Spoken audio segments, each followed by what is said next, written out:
আসসালামু আলাইকুম। নিশ্চয়ই সবাই ভালো আছেন। আলহামদুলিল্লাহ আমিও ভালো আছি। আজকে আমি আপনাদের সাথে শেয়ার করব কিছু কিছু মানুষের জীবন বড়ই অদ্ভুত।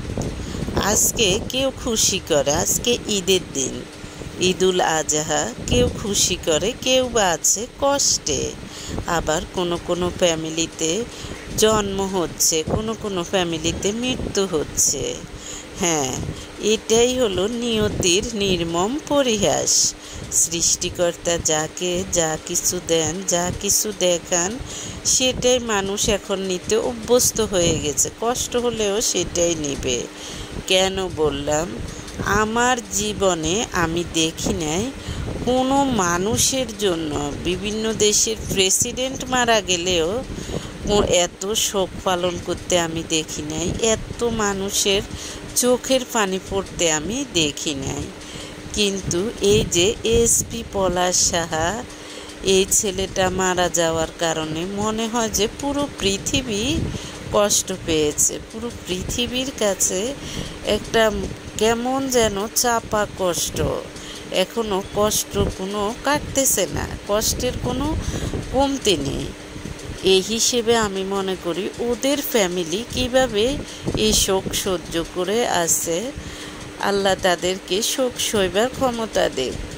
যতই মানুষ ওদেরকে বলুক, হ্যাঁ ওদের এই ভুল করার কারণে এটা হয়েছে, চোর পালালে বুদ্ধি বাড়ে।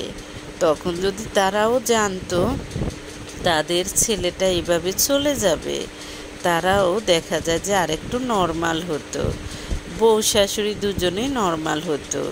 শাশুড়ি চেয়েছিল বউটা আত্মহত্যা করুক, না যাই হোক, মারা গেলে মারা যাক, তাদের ক্ষমতা আছে, তাদেরকে ফাঁসাতে পারবে না। বউটা যেভাবেই হোক, আত্মহত্যা করে হোক, যেভাবেই হোক, ওদের ফ্যামিলি থেকে যাতে চলে যায়।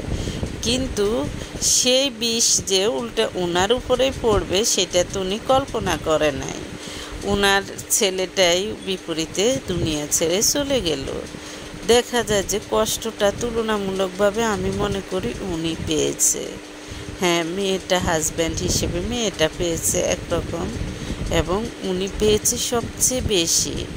একটা সন্তান লালন পালন করে এইভাবে মানুষের মতো মানুষ রূপে গড়ে তোলা, যোগ্যতা সম্পন্ন করে তোলা যে কত কষ্টের, সেটা যে করে সেই জানে, আর একমাত্র সৃষ্টিকর্তাই জানে।